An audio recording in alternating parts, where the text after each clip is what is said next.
Hey guys, so today I'm going to work on a paint art by chart, and this is an original artwork by Margaret Morales.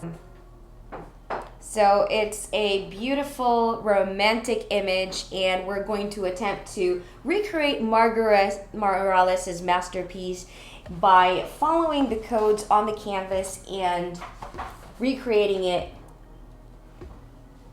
even though you might not know how to paint or how to draw. And yeah, let's go work on this and let's see how this will look like as a finished paint art by chart. So to begin with, you have your canvas, this one, and then you also have your paint. So each of these numbers will correspond to a coded area on your canvas. And then of course we've got our brushes. So these are the brushes.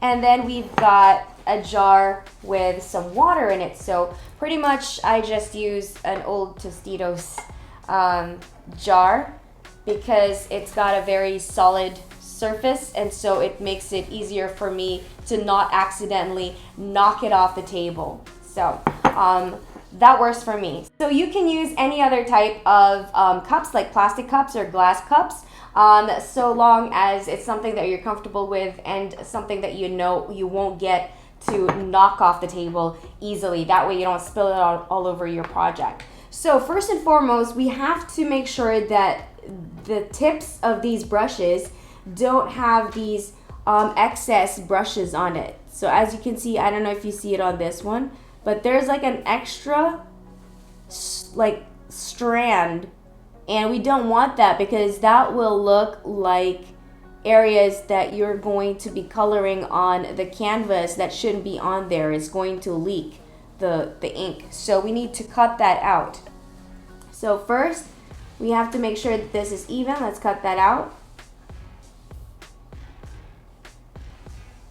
So just basically shape your brush so that it has a nice elongated pointed shape. So this is one of the first steps. Obviously, you might not have to do this for all of the brushes that you get, but in case you do get brushes that have the excess strands, just kind of give it a nice little snip, like a haircut. Okay, so now that that is even, we check the other ones. If these need a little bit of trimming, go on ahead and trim that before you begin your project. So let's do that. And there are times that you might have to keep doing this as you proceed with your painting, because some of the brushes might come off in the process of you dipping it in water and then dipping it into the ink or the paint. So you just have to kind of keep trimming it as excess brush bristles kind of spew out. Once you're satisfied with how it looks, we can begin.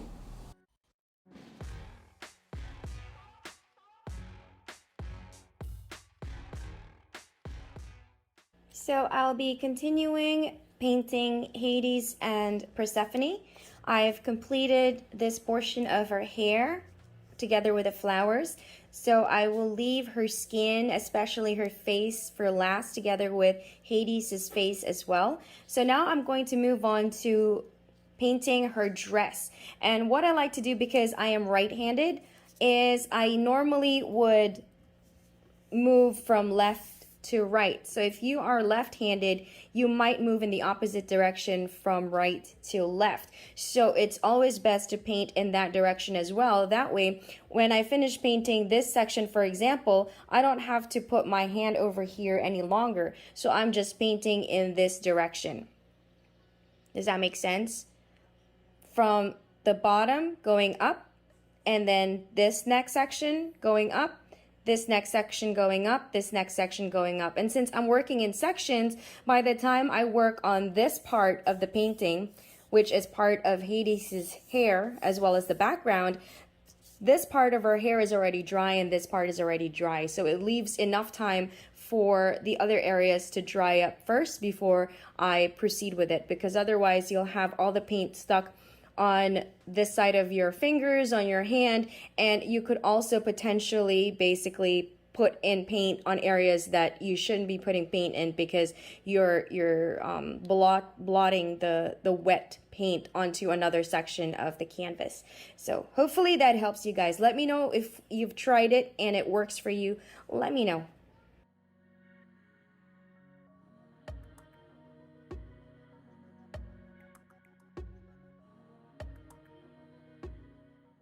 Another tip is, after you have already painted a portion of your canvas with some of your paint and you'll need to switch colors, it's important to, of course, rinse it in your glass with water.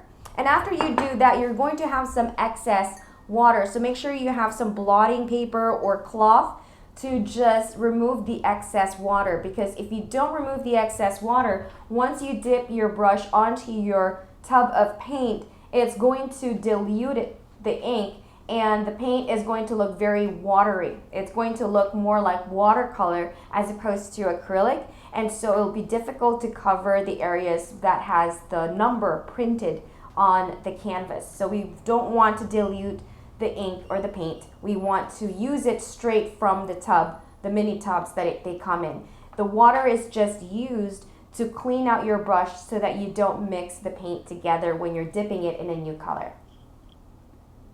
Okay. So sometimes you have these areas like this number 4. You've got 4 written over here, but that actually extends all the way to here. It's like a river, and over here. So the tendency is, if let's say I covered this portion up, the number 4, and I've already painted it with this tub color, right? So let's say I've covered this section first, number 4, and then the phone rings and I go pick it up, and then I talk to, my mother or my friend, and then when I get back to my paint art, I'm like, oh shoot, I forgot what number that was.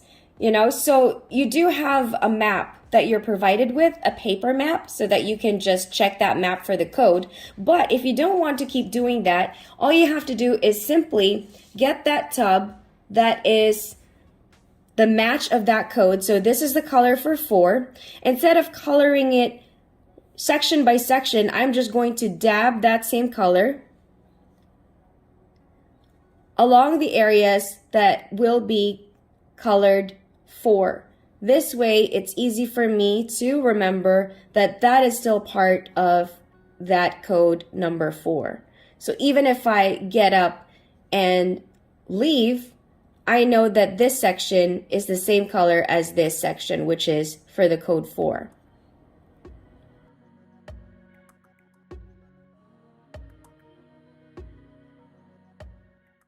Hey everyone, just wanted to give you an update on the Hades and Persephone paint art by chart. And this is what I have so far. So I've got pretty much Persephone except for her face and her shoulders painted, and I've got the background painted as well. So all that's left now is basically the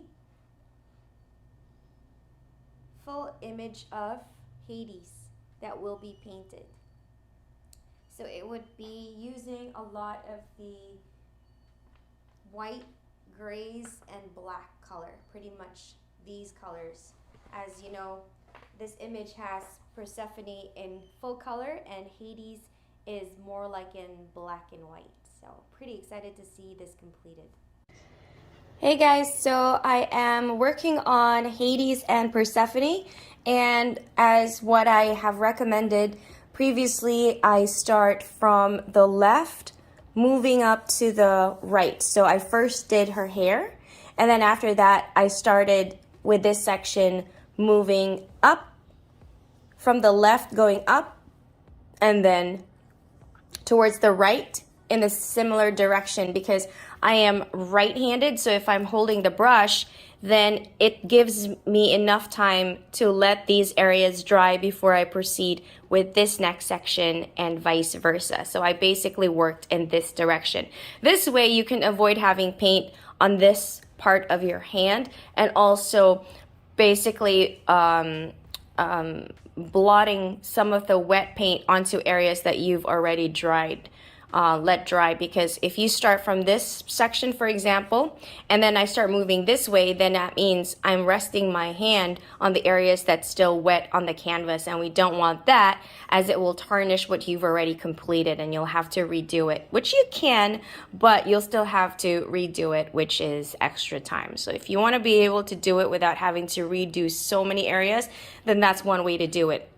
Another tip is that sometimes there are numbers like this one that is a little bit seen because of the light ink, the light color of the paint. It's white, and so there are times that you'll have to let it dry first, and even though you can see the number code through the paint, you can just go over it with paint afterwards, and you can even use a thicker amount of paint to make sure that it becomes more opaque and you don't see the numbers behind the light areas any longer, such as in this section. So I've done that already.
The paint art by chart, and you might see some things that might require some minimal changes, and in this case it would be the eyes on Persephone. As you can see on the paint art by chart, it looks a little bit too reddish, and that's because sometimes the software won't be able to capture all of the minute details, and so I'm just going to do it manually. I'm choosing the whitest shade. In this case I'll choose number 21, and in tub number 21 I will just basically dot that onto the sides of Persephone's eyes, just to give her that white section of her eyeballs. So we'll just dab that like so, and you don't really need to have a code for this. You just, basically put in, it's like putting on makeup, for example, so just put in as much as you feel it needs to get that realistic eyes look. Do the same thing on the other side of her eye, and you should be done.